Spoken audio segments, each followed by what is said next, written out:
वसीम साहब, मैंने इनकी सीट ज़रा आगे लें, पार्लियामेंट्री सेक्रेटरी फाइनेंस है, नोट्स ले रहे हैं, इनको यहीं से बात करा दीजिए।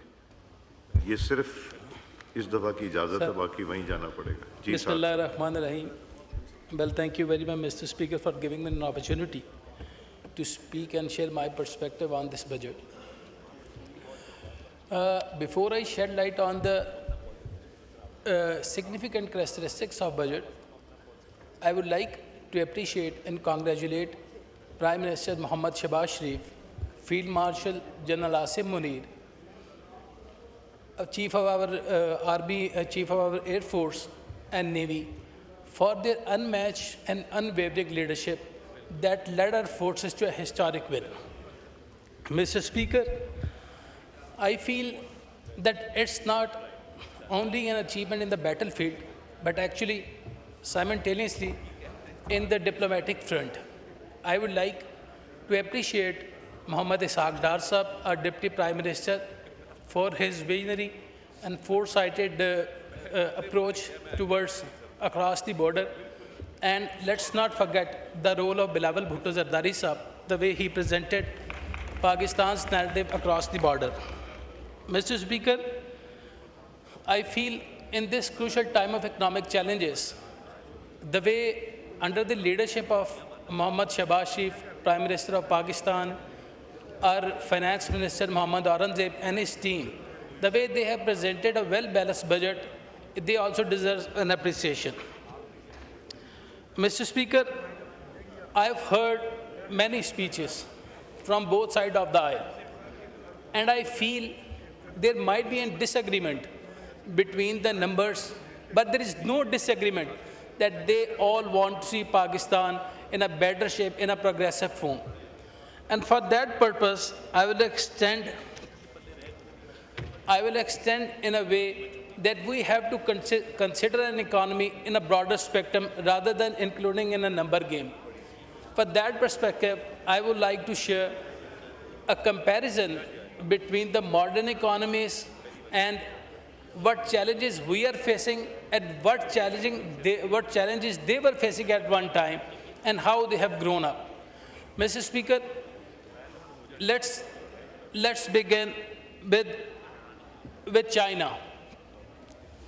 हम सब मिस्टर स्पीकर यहाँ चाहते हैं कि हम अपने जो वल्नरेबल सेगमेंट ऑफ सोसाइटी है उसको प्रमोट करें, अपने हैव नॉट्स के लिए कुछ ऐसे इक़दाम करें कि वो एक सस्टेनेबल लेवल पर आ जाएं। हम सब ये चाहते हैं कि हमारी इकोनॉमिक ग्रोथ जो है वो 6 और 7% से ज़्यादा और even it keeps moving forward. मगर मिस्टर स्पीकर, इसके लिए जो पॉलिसीज़ क्या हम अडॉप्ट कर रहे हैं, क्या वो हमें अपने टारगेट तक लेके जा रही हैं या नहीं? That is the basic question. I want to quote a very golden word by Abraham Franklin. He said, the best way to predict your future is to make it.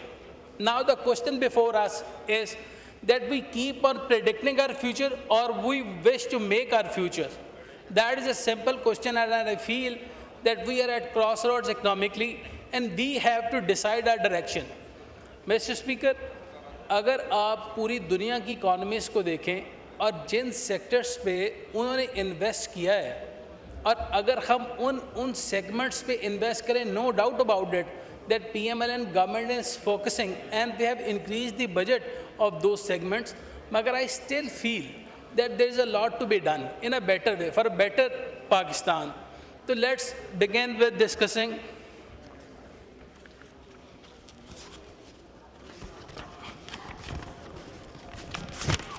Mr. Speaker, सबसे पहले जो है education.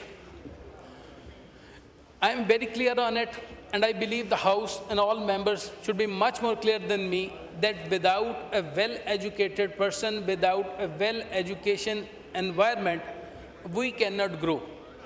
There is a simple question कि हमारी educational priorities क्या हैं, और अगर हम अपनी education को promote करते हैं और ऐसी policies लाते हैं जो हमारे local level पे हर शख्स के लिए हों, हर बच्चे के लिए हों, तो trust me, after some time that will be a turnaround economically. Mr. Speaker, moving forward, human development ये and that is the basic question why it matters.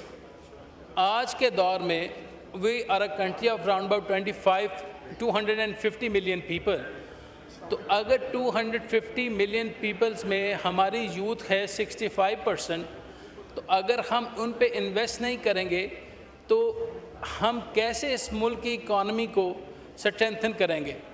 हमें चाहिए कि हम जो है इसमें ऐसे स्किल्डफुल लेबर और स्किलशिप दें अपने बच्चों को, उनको एजुकेशन दें, उनको ऐसा एनवायरनमेंट दें, उनको बाहर के मुल्क भेजें ताकि वो बाहर से जो है बेस्ट जो इनोवेटिव टेक्निक्स हैं वो हमारे मुल्क में लेकर आएँ और देन हम उस पोटेंशियल को अपनी इकॉनमी में अनलॉक करें। Then we can have a better and prosperous Pakistan. Mister speaker, now I wish to speak on agriculture. Mister speaker, हम लार्जली क्लेम करते हैं कि Pakistan is an agrarian country और हमारी जीडीपी में एग्रीकल्चर का 24% जो है वो लाइन्स शेयर है। मगर आज का किसान जो है वो हमसे एक्सपेक्ट करता है 2013 से लेकर 2018 वाला मियां नवाज शरीफ का दौर, जब उसको बिजली के बिल तकलीफ़ नहीं देते थे, उसको डीएपी और खाद जो है उसको जो है ना सस्ती कीमतों पर मुहैया थी। मशीनरी के लिए जो इक्विपमेंट्स हैं उसके लिए वो इंपोर्ट इजीली कर सकता था। तो आज के दौर में जो सबसे बड़ा चैलेंज है हमारी एग्रीकल्चर सोसाइटी के लिए, सेगमेंट के लिए, वो है कि हम उसको फ्रेंडली और एक कॉस्ट फ्रेंडली बनाएं। तो मैं साथ साथ यहाँ ऐड ये करना चाहता हूँ कि मैं भी एक हलके की नुमाइंदगी करता हूँ और मेरे हलके में भी कम से कम कोई 5-6 लाख के लोग जो हैं वो देहात के कारोबार से मुंसलिक हैं। तो मैं ये समझता हूँ थैंक यू वेरी मच। मैं ये समझता हूँ मिस्टर स्पीकर कि अगर सोलर पैनल पे जो टैक्स लग रहा है, अगर वो किसानों पे भी लगा सोलर पैनल्स के थ्रू, तो वो बहुत बड़ा हमारी एग्रीकल्चर सेक्टर के लिए ड्रॉबैक होगा।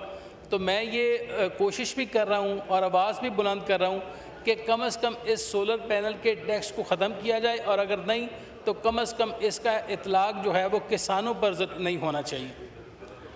दूसरी बात मिस्टर स्पीकर, मैं यूथ की बात करना चाहता हूँ।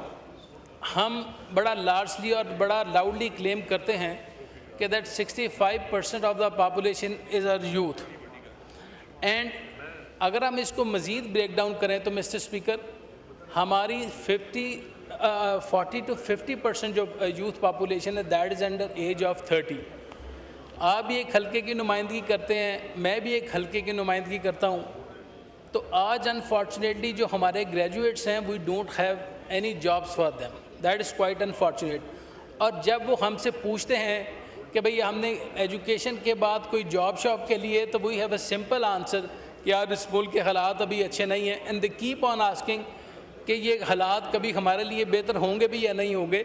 तो मेरे ख़्याल में हमें 60% लोगों के लिए जो हमारी यूथ है इसके पोटेंशियल को अपनी इकॉनमी में लाने के लिए हमें लार्ज स्केल पर ऐसी policies on both sides of the aisle, opposition and government, और जो लॉन्ग लास्टिंग हो, सीजनल पॉलिसीज़ ना हो, तो ताकि अगर हम उसके पोटेंशियल को अनलॉक करें तो यकीन करें कि ये हमारे मुल्क की इकॉनमी में एक ऐसा टर्न अराउंड होगा जिसकी मिसाल नहीं मिलती। मिस्टर स्पीकर, वाटर जो है, water crisis, that would be one of the biggest challenges in the times to come. तो मैं समझता हूँ कि क्लाइमेट चेंज के साथ साथ वाटर जो है इस क्राइसिस को मिटिगेट करने के लिए एक नेशनल लेवल पे एक यूनिफॉर्म पॉलिसी हो जिसमें जो इस हाउस के तमाम नुमाइंदे जो बनाएं। तो मैं ये I just want to shed light on that crisis that is ahead after some time. तो हमें तमाम को मिलकर इसके बारे में भी सोचना चाहिए। Now mister speaker, let's discuss Pakistan's economy. The basic question today is that what we have inherited and what we have done throughout the year और इसका आउटकम क्या है। मिस्टर स्पीकर, अगर मैं एक सेंटेंस में इस 3 साल को डिफाइन करने की कोशिश करूं तो मैं ये कह सकता हूं कि that actually it's a journey from default to stabilisation and stabilization to sustainability and then sustainable to faster growth. Mr. Speaker, 2004 में हमारी जो GDP थी that was 2.5% और आज जो है वो मुल्क जिसको जो पिछले कुछ सालों में जिसकी डिफ़ॉल्ट की आवाज़ें आ रही थी आज वो अपने पाँव पर खड़ा हो गया है और GDP भी इंक्रीज़ कर रही है। हमारी इन्फ्लेशन जो थी वो 2.3%, 23.4% थी at that time once we came in to power, और आज अल्हम्दुलिल्लाह दैट इज़ नियरली 4 to 5%। हमारा पॉलिसी रेट जो था वो 22% से कम होकर 11% पर आ गया है। हमारा फिस्कल डेफिसिट जो है वो 6.8% ऑफ द GDP है। हमारा public debt that has been reduce to 65.7% of the GDP। हमारे फॉरेन एक्सचेंज रिजर्व जो हैं वो इंक्रीज़ हो रहे हैं and by the end of this year fiscal year that will be इंशाल्लाह ताला $14 बिलियन। तो अगर तमाम हमारे मैक्रो इकनॉमिक्स इंडिकेटर्स को देखा जाए तो mister speaker, I can clearly and loudly claim that हमारी हिस्ट्री, हमारी लेगेसी PMLN की है कि हमारी हुकूमत जब भी आती है तो मुल्क तरक्की करता है। अगर आज हम अपने तमाम मैक्रो इकनॉमिक्स इंडिकेटर्स को देखें तो इससे क्लियर, लाउड एंड क्लियर है कि हम एक राइट पाथ पे हैं, राइट डायरेक्शन पे हैं और इंशाल्लाह ताला आने वाले वक्त में वो वक्त दूर नहीं है जब इंशाल्लाह ताला हम फलता फूलता पाकिस्तान देखेंगे। मिस्टर स्पीकर, जो रेमिटेंस है दैट इज़ ओवरसीज़ पाकिस्तानी का शुक्रिया अदा करना चाहिए हम सबको, जो हिस्टोरिक रिकॉर्ड है। और इस साल में, इस माह में $4.1 बिलियन आए हैं और collectively 31% increase and that is nearly 31 billion this year, और ये हिस्ट्री में ऐसा पहले कभी नहीं हुआ and that is the trust actually they are imposing on Pakistan leadership. और FBR कलेक्शन है जो पिछले साल में कोई राउंड अबाउट 9 बिलियंस थी, जो आज जो है वो 11 बिलियन है, राउंड अबाउट 25% जो है वो इंक्रीज़ है। और अगर मैं और ब्रेकडाउन आपसे शेयर करूं इकनॉमिकली तो राउंड अबाउट 3.5 लाख जो हैं फाइलर्स नए रजिस्टर्ड हुए हैं और ये ऑलमोस्ट पहले से डबल हैं।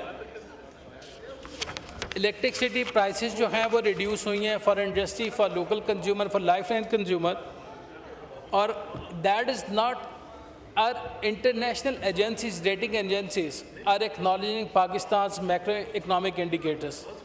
मिस्टर स्पीकर, कंक्लूडिंग नोट में I want to add a seed of thought and that is कि अगर हम तमाम लोग, ये हाउस के तमाम लोग इंक्लूडिंग ऑपोजिशन, इंक्लूडिंग गवर्नमेंट, अगर हम चाहते हैं कि हम इस नंबर गेम के क्रिटिसिज्म से बाहर आ जाएं तो फिर हमें एक चार्टर ऑफ इकॉनमी की तरफ जाना पड़ेगा।